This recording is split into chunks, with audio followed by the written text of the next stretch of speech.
Muy buenos días, hoy vamos a hablar de ansiolíticos. Me vuelvo a presentar, soy el profesor Dr. Pascual Ángel Gardulo y voy a hablar con ustedes sobre el tema de los ansiolíticos, los medicamentos que tenemos para combatir la ansiedad.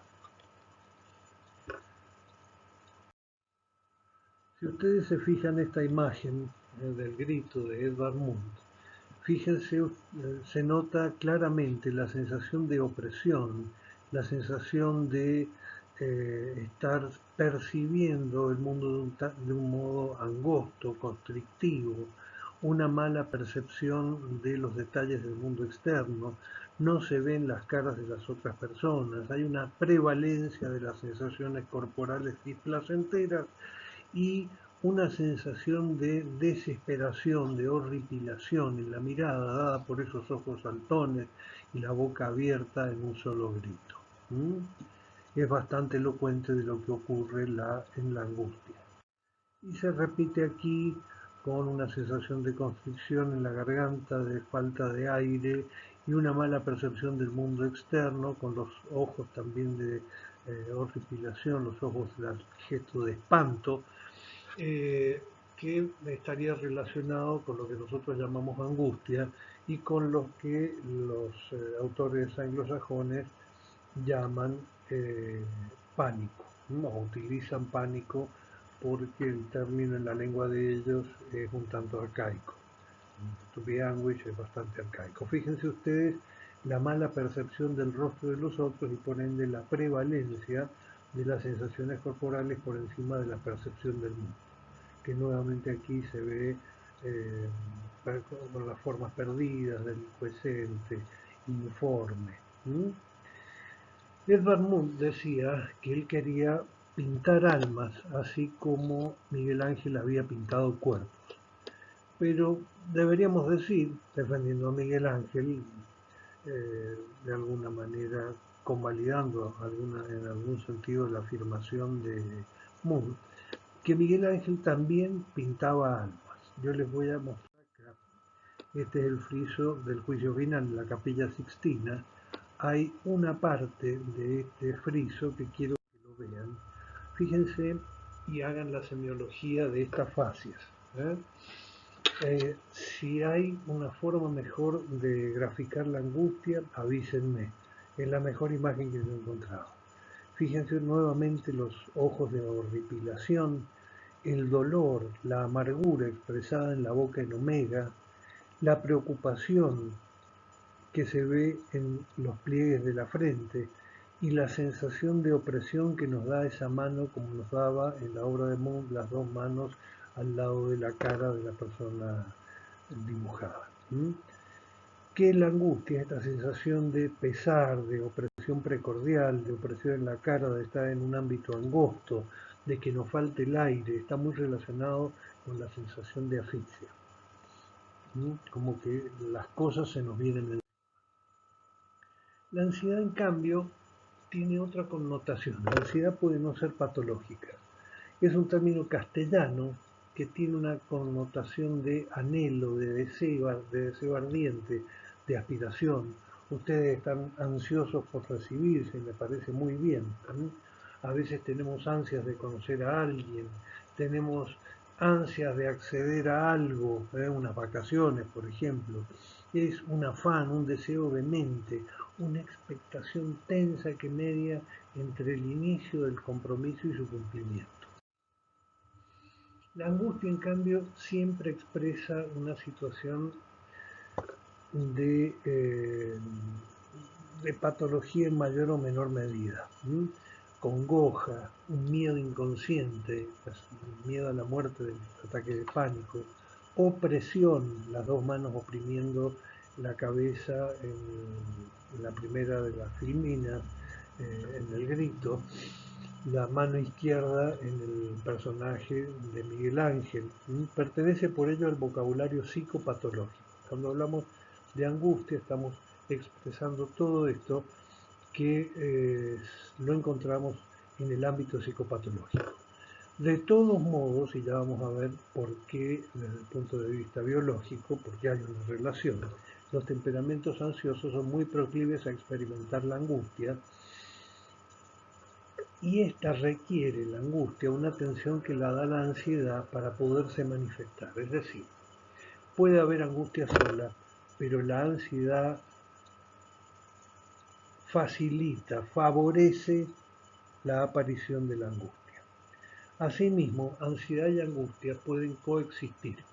La ansiedad es el polo activo. Estoy ansioso cuando sé que tengo un examen al día siguiente y estoy buscando los apuntes y llamo a ver si fulano, mengano tiene el apunte que me falta, si me pueden mandar algo por mail. Eso es ansiedad, es un esfuerzo por salir adelante. Voy a presentar la batalla, me voy a presentar a rendir. En cambio, en la angustia, no haga lo que haga, esto no tiene salida, no me voy a, si me presento me va a pasar esto o aquello, me falta el aire, tengo una sensación de opresión en el pecho, no presento batalla, me he rendido. Y tengo entonces elementos somáticos, síntomas somáticos, que pueden ser respiratorios, una respiración suspirosa, fuerte, cardiovasculares, sensación de opresión en el pecho, angor viene de angustia, digestivos, un nudo en el epigastrio, urinarios, una sensación de tener que orinar constantemente, neuromusculares, la famosa fibromialgia que ahora las han despegado del cuadro de las depresiones y se tratan con antidepresivos. Y puede haber también algunos equivalentes sensoriales o cutáneos. Hay elementos psíquicos también en la angustia. Aquí esto es de Henry. Henry hace un juego muy bonito, como le gusta a los fenomenólogos, entre el pasado, el presente y el futuro. Hacen un juego generalmente temporal y espacial. El que está angustiado o el que vive en un estado de angustia tiene una visión peyorativa de la existencia.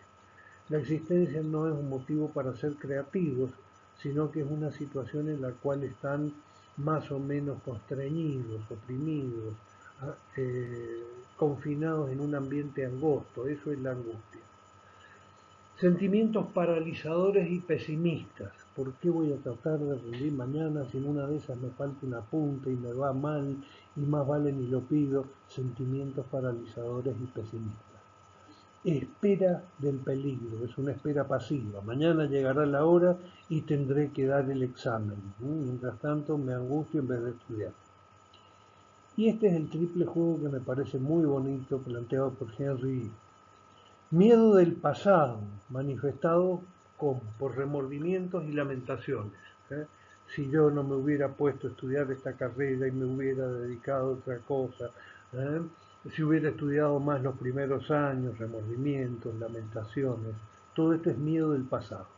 Miedo del presente, que se hace patente en las dudas, y sigo, no sigo, abandono, continúo. Y miedo del futuro, dado por amenazas y resentimientos. Me voy a recibir y ¿qué va a pasar? ¿Tendré trabajo? ¿Tendré forma de defenderme o todo saldrá mal? El nivel del sistema nervioso comprometido en la angustia ha sido ubicado desde finales del siglo XIX por Brissot, un neurocirujano francés, parisino, que hablaba de angustia vulvar para describir cuadros de trastornos de conciencia que estaban a menudo ligados a una angustia en casos de sufrimiento del tronco cerebral, ahí donde está la sustancia gris periaqueductal, el centro cardiomodulador y el centro respiratorio, pudiendo observarse en estos casos una angustia paroxística, tumores del tronco cerebral. Ahí está radicada la zona en que se integran los sentimientos de angustia. Ya lo vamos a ver después. López Ibor, uno de los psiquiatras más eminentes que ha tenido la lengua española, consideraba angustia y ansiedad como fenómenos equivalentes al sobrecogimiento, la angustia, y al sobresalto, la ansiedad. Serían para él matices de una misma experiencia. La angustia tendría connotaciones más profundas, más viscerales, más físicas, más constrictivas, en tanto que la ansiedad sería un fenómeno más elevado, más noético, más ligado al pensamiento, más ligado a las expectativas, más ligado a los planes que se traza para superar una dificultad una persona con más recursos psicológicos. Se habla de ansiedad cuando la percepción es más nítida y es el plano noético, el plano del pensamiento el que sufre el impacto. En tanto que en ausencia de esa fina capacidad de registro, de esa posibilidad de plantear con claridad el problema, el fenómeno toma un carácter más somático, más encarnado, más corporalizado, ¿m? Y da lugar a la angustia, que es siempre un preliminar de la somatización. En cuanto a los mecanismos, nosotros describimos el efecto experimentalmente con el doctor Alfredo Donoso. Hace muchos años atrás, el experimento fue hecho en el año 1987 y lo publicamos por diversos motivos mucho después, en 1996, el efecto ansiogénico del factor liberador de la adrenocorticotrofina, que es el mediador interno de la respuesta de estrés, el famoso CRH, Corticotrophin Releasing Hormone. Cuando tenemos un estrés, liberamos CRH que va a actuar sobre la hipófisis, pero también hay muchos otros centros cerebrales, la amígdala inclusive, que reciben esa secreción aumentada del CRH en situaciones de estrés. Las implicancias que tiene esto en psicopatología son relevantes, porque es mediador de la ansiedad vinculado a los estados depresivos, habitualmente hipercortisolémicos. Eso explica por qué en muchos cuadros depresivos, o en general en todos los cuadros depresivos, hay un marcado componente de ansiedad. La comorbilidad entre estados de depresión y estados de ansiedad es del 80%. Es decir, que en estos estados de aumento de CRH, con estos estados hipercortisolémicos como la depresión, hay también ansiedad que estaría mediada por esta sustancia que es ansiogénica. Las clasificaciones más recientes tienden a oponer el trastorno por ansiedad generalizada, por un lado, que sería la ansiedad propiamente dicha, al ataque de pánico, que sería lo que en castellano hemos llamado siempre crisis de angustia. El ataque de pánico es una crisis de angustia, con miedo a la muerte, con miedo a la disolución del ser, muchas veces con todas estas manifestaciones de opresión en el pecho, de constricción. Y el sustrato neurobiológico parece ser distinto, con sus diferencias consiguientes en el perfil diagnóstico, en el perfil biológico y en el tratamiento.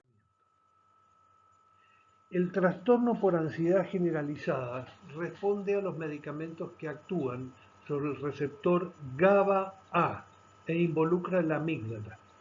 La ansiedad generalizada puede responder bien a los medicamentos como las benzodiazepinas, ya les voy adelantando, que son medicamentos que actúan sobre el receptor GABA-A. En cambio, el ataque de pánico tendría una mediación serotoninérgica, dependería de un tono inhibitorio serotoninérgico, actuando sobre la sustancia gris periacueductal. ¿Se acuerdan ustedes del acueducto mesencefálico? El acueducto de Silvio, que tiene alrededor una sustancia gris y parece necesitar una inhibición serotoninérgica para no manifestarse, y está relacionado con el reflejo de la asfixia. No responde, por ende, a medicamentos GABAérgicos en dosis no hipnóticas. Es decir, si vamos a dar una benzodiazepina, va a necesitar dosis muy cercanas a las que necesita para dormir, para poder manejar el ataque de pánico. Es decir, en otras palabras, que no son clínicamente efectivas, porque si tenemos que dormirlo para que no tenga el ataque de pánico, eso no funciona. Esto implica bases neurobiológicas distintas para un evento y otro, y esto lo ha desarrollado ampliamente el grupo de Greff, con quien hicimos parte de nuestra rotación postdoctoral, junto con trabajando en el laboratorio del doctor Greff y el doctor Tomás. a las cuales se han realizado aproximaciones con modelos animales, bases neurobiológicas distintas, y con modificaciones de algunos test de ansiedad se conseguía prever lo que iba a actuar sobre la ansiedad y lo que iba a actuar sobre la angustia. Dado el carácter breve de este teórico, no voy a explayarme sobre las formas en que se hacía la diferencia. Sí les voy a comentar que habían observado ellos, y que fue un poco la concepción que tenían Greff y Tomás en este laboratorio de la Universidad de San Pablo, que la serotonina tenía una acción dual. Aquí tienen ustedes el núcleo dorsal del RAFE, que va a proyectar sobre amígdala y sobre sustancia gris periacueductal. Ahí ustedes van a ver MCPD, porque es materia cenicienta periacueductal dorsal. Está en portugués. En vez de sustancia gris, materia cenicienta.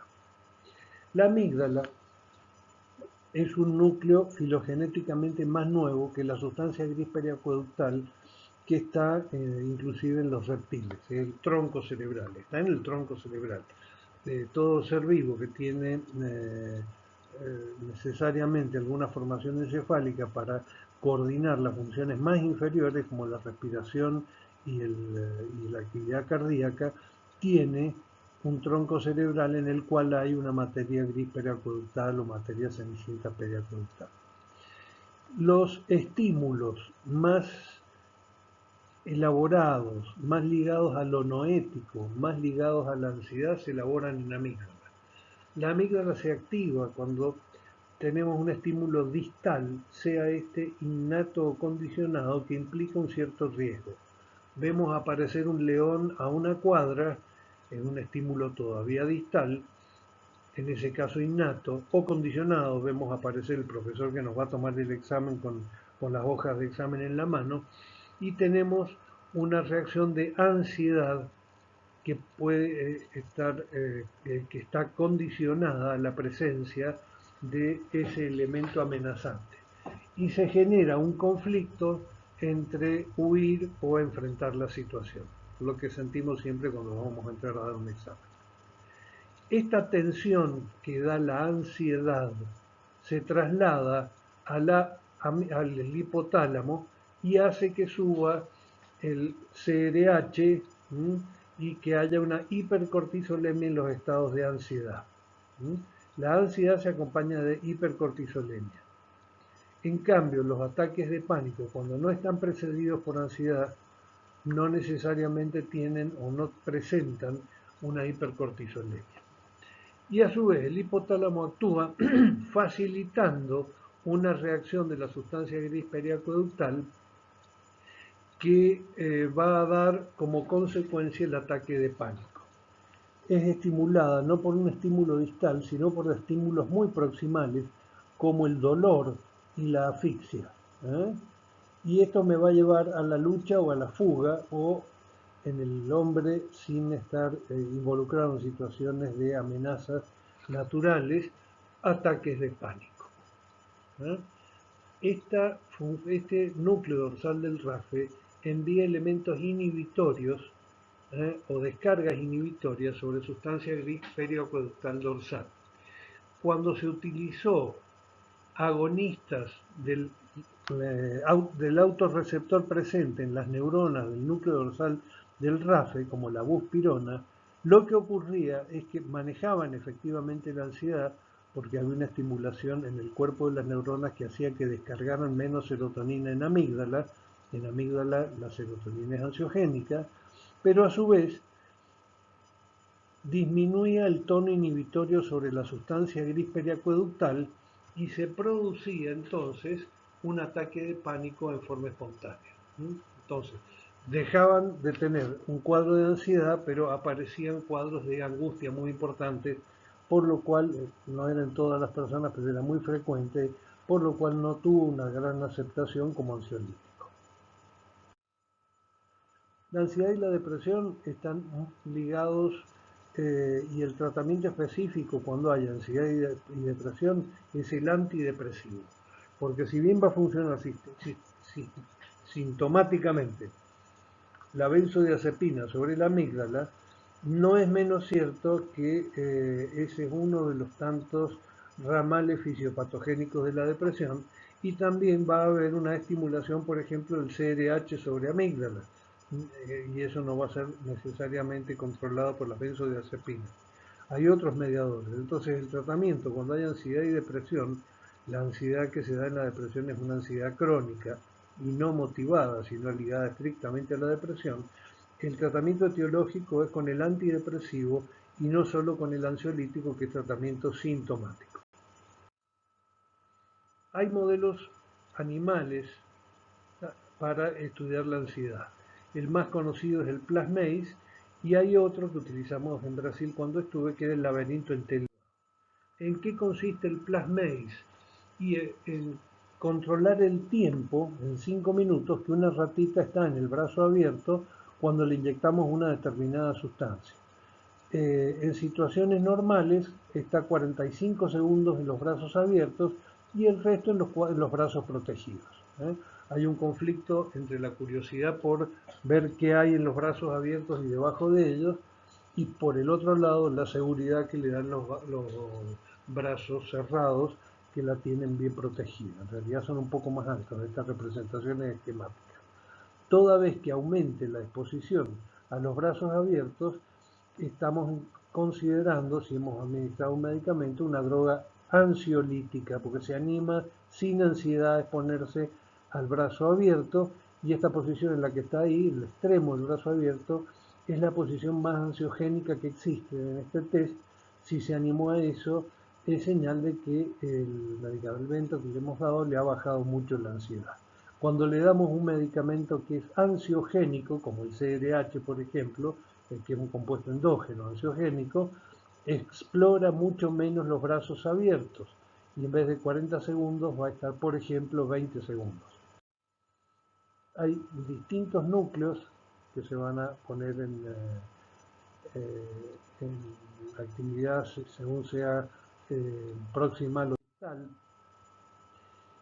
y tenemos también medicamentos para controlar la ansiedad.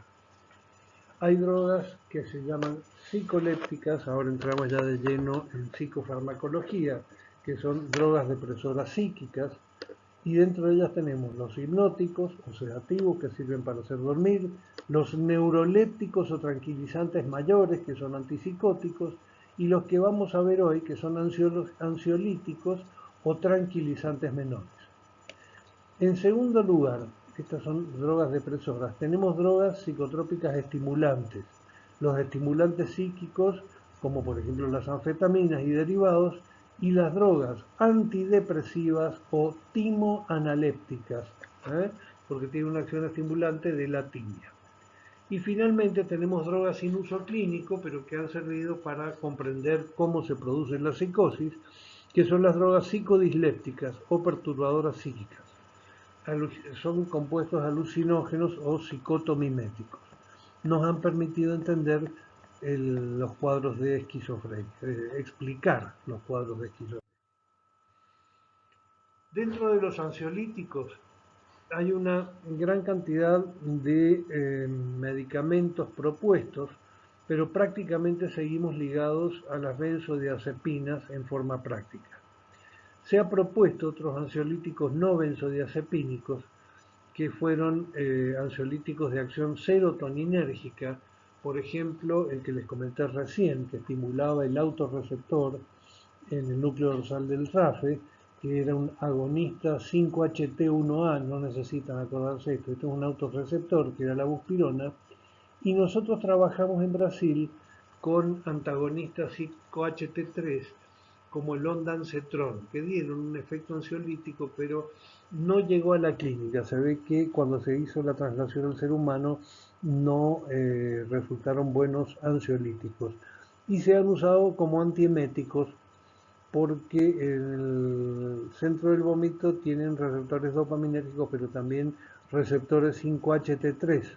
Y si ustedes se fijan, las drogas que se están usando en quimioterapia para evitar la emesis son de este grupo, ondansetron, granisetron, etc. Los antagonistas beta-adrenérgicos, se ha propuesto el propranolol para los efectos periféricos de la ansiedad como el temblor y la taquicardia. En realidad, nosotros recientemente con algunas publicaciones hemos mostrado que tiene un efecto ansiolítico per se, un potente efecto ansiolítico, y es probable que tengan un uso clínico nuevamente gracias a estas evidencias. Antagonistas de la angiotensina, que se han usado mucho por la hipertensión arterial. Nosotros hemos visto que los antagonistas de angiotensina 2 tienen un efecto ansiolítico y lo hemos demostrado experimentalmente. Como este teórico va a ser muy corto por el hecho de que es grabado, después en todo caso les puedo enviar las publicaciones si les interesa. Antagonistas de glutamato, que es el principal neurotransmisor excitatorio. Hay diversos antagonistas de glutamato. Estamos experimentando. En general tienen el inconveniente de que son psicotogénicos, como la fenciclidina o polvo de ángel, el PCP, y los análogos como el AP7 y la disosilpina particularmente, pero hemos visto que podría llegar, después si quieren les doy el paper, podría llegar a tener un efecto ansiolítico sin ser psicotogénica la cicloleucina. Todas estas son rutas experimentales que ustedes no necesitan recordarlas, pero sí yo debo decirles que desde hace mucho tiempo que se está buscando un ansiolítico que no sea benzodiazepínico, porque las benzodiazepinas cuando se sube un poco la dosis dan sueño y además pueden dar incoordinación, entonces pueden tener un accidente laboral si están ansiosos y toman benzodiazepinas. Se está buscando una alternativa desde hace muchísimos años. Estos trabajos que hicimos con serotonina son de 1994, imagínense cuánto tiempo hace de esto, más de 26 años atrás que se están buscando y ya había búsquedas en otros sentidos también. ¿Cuál es lo que a ustedes les debe quedar? Un medicamento benzodiazepínico. El más conocido, puede haber otros, y tienen ahí en la guía, pueden encontrar algunos otros con dosis y todo, eso es para tercer año. Ustedes ahora, en segundo, se me van a acordar solamente del diazepam. El mecanismo de acción propuesto, las benzodiazepinas aumentan la frecuencia de apertura del canal de cloro ligado o asociado al receptor GABA-A, el receptor del ácido gamma-aminobutírico. Al hacerlo, entra el cloro a la célula y se produce una hiperpolarización neuronal. ¿Y en dónde? Y donde hay muchos receptores GABA-A. ¿Y dónde hay muchos receptores GABA-A? Y fundamentalmente en la amígdala. También los hay en el cerebelo y eso va a ocasionar que tanto con las benzodiazepinas como con el consumo de alcohol haya un síndrome cerebeloso de tipo farmacológico o tóxico, que se va a caracterizar por la ataxia. ¿Se acuerdan ustedes lo que decía Sherrington, que el cerebelo era el ganglio de la ataxia? Entonces van a tener ataxia y eventualmente precedida por cierta dificultad para articular la palabra, función en la cual se está viendo que el cerebelo tiene mucha importancia. Y además, otro problema de las benzodiazepinas es que tienen una acción inhibitoria sobre las neuronas glutamatérgicas, y entonces el mecanismo de formación de la memoria, el mecanismo de long-term potentiation, potenciación de largo plazo, se ve interferido por las benzodiazepinas y se genera amnesia. Acá tienen ustedes, fíjense arriba, una neurona descargando, arriba a la izquierda, esa neurona produce una estimulación del GABA y entonces entra cloro hacia la derecha, que es el interior de la célula postsináptica, que podría ser, por ejemplo, una célula en la amígdala. Aquí ven ustedes en la de abajo la constitución Es un pentámero que está alrededor del poro con el canal de cloro, ¿eh? Y hay distintas sustancias que se ligan a las benzodiazepinas. Tienen el lugar del GABA arriba, ¿eh? El lugar del GABA y donde funcionan los agonistas y los antagonistas del GABA. Sin GABA endógeno las benzodiazepinas no funcionan, sí funcionan en los barbitúricos. Si estuviera deplecionado de GABA ese cerebro, no van a tener buen efecto las benzodiazepinas. Ya vamos a ver en qué condiciones puede ocurrir. Hay un lugar de los barbitúricos, hay un lugar estrictamente de las benzodiazepinas, que si lo ven está afuera y pegado a la membrana. Hay un lugar de los esteroides, ¿eh? Sobre todo los esteroides progestágenos producen sedación. Por eso a las madres embarazadas les cuesta conservar la vigilia muchas veces, se quedan dormiditas.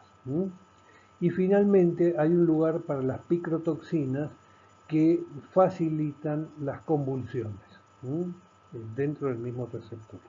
Y ahí ven señalado en el medio el canal del cloro. El cloro, a ver, otra foto distinta, un lugar para el receptor de GABA, otro lugar para el receptor de la benzodiazepina, y abajo picrotoxina y barbiturato. Y en el centro un canal de cloro. Aquí tienen una enzima que se llama la glutamato decarboxilasa. Arriba a la izquierda ven el glutamato, pasa a GABA por decarboxilación. Esa decarboxilación puede producirse por diversos compuestos, entre otros por los inhibidores de la monoaminoxidasa, que la vimos cuando hablamos de transmisión noradrenérgica y de transmisión catecolaminérgica. Si se produce una inhibición del pasaje de glutamato a GABA, se produce una acumulación del neurotransmisor excitatorio más potente que tiene el cerebro y una disminución del receptor inhibitorio más potente que tiene el cerebro. Con una dosis alta, una dosis demasiado elevada de inhibidores de la monoaminoxidasa, puede haber, y en alguna ocasión he tenido oportunidad de verlo, una convulsión en personas que no habían consumido, que no habían tenido anteriormente trastornos convulsivos.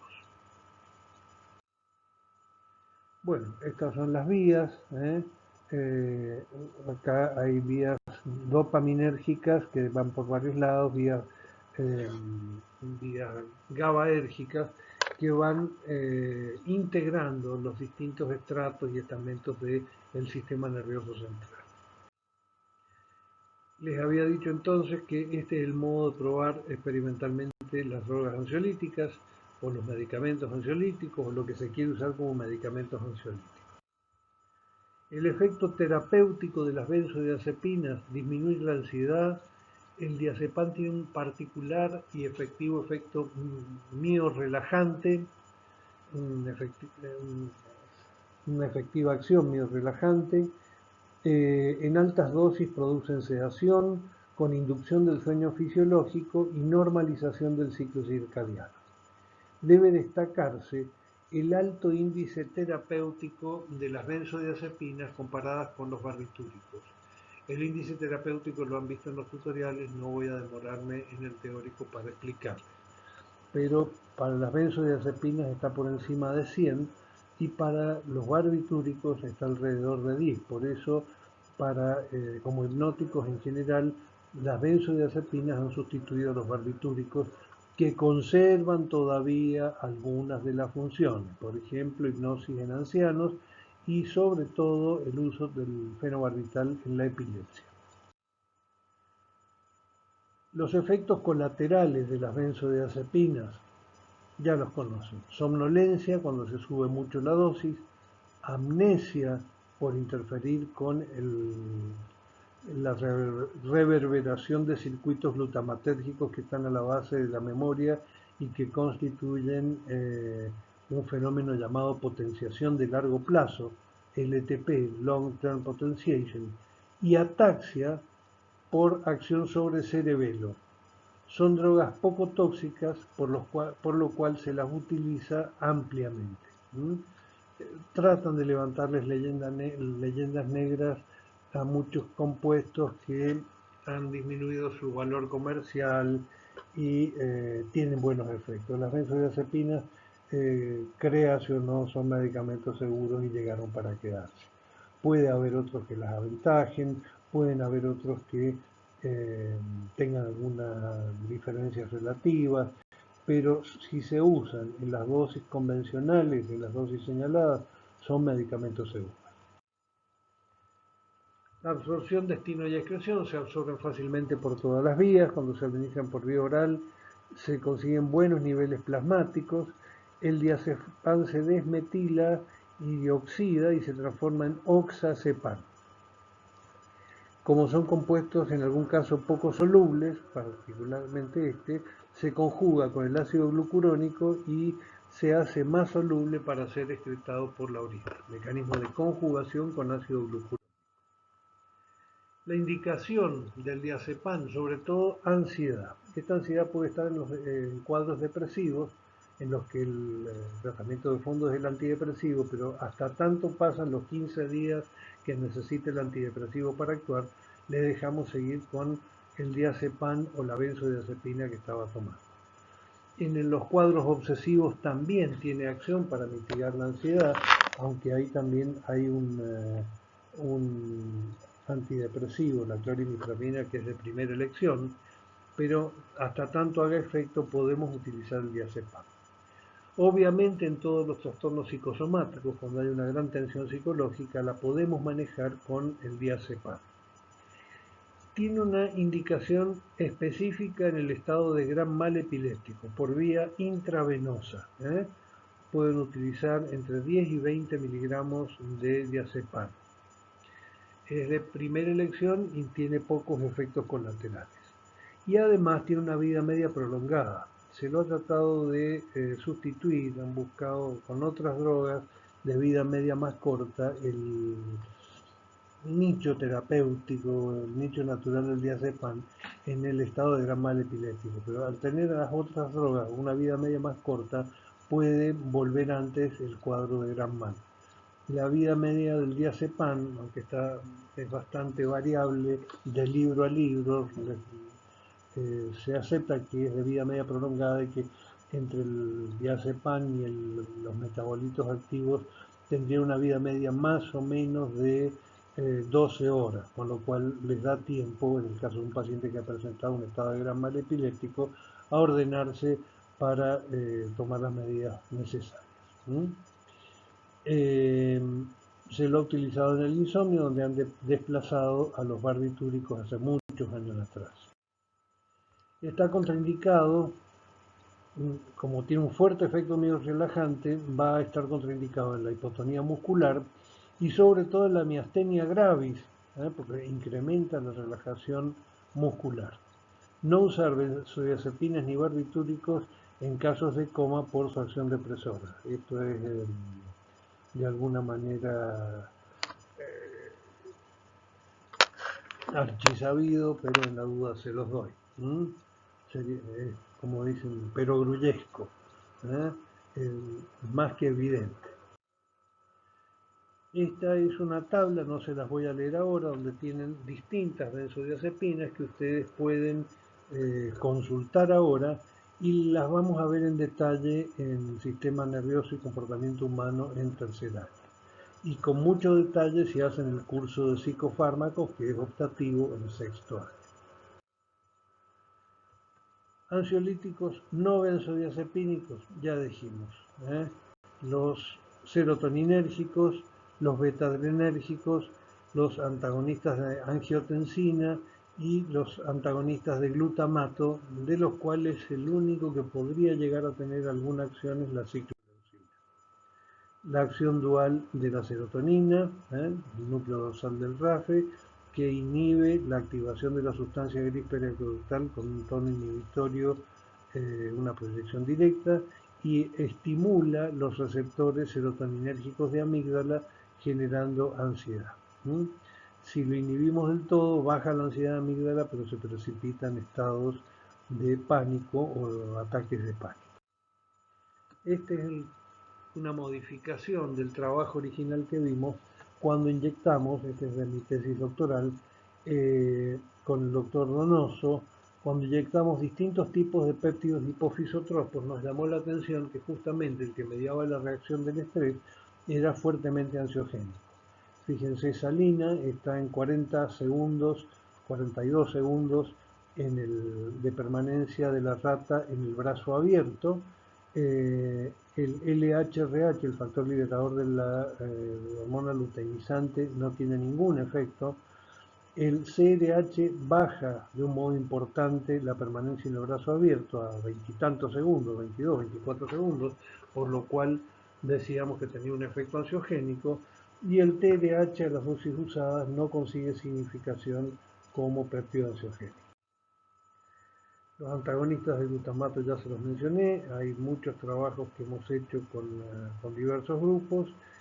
Trabajamos con Martínez, el doctor Martínez, en la parte de glutamato. Posteriormente ha habido algunas publicaciones de Augusto Gargiulo. Ha habido unas publicaciones muy interesantes sobre el sitio de acción de las benzodiazepinas hecha por el doctor Luis Llano, inyectando benzodiazepinas en distintos núcleos cerebrales y viendo que no en todos tiene un efecto estrictamente ansiolítico. Lo que nosotros vemos es la resultante final. Si les interesa, les puedo proveer los trabajos originales por fuera del teórico.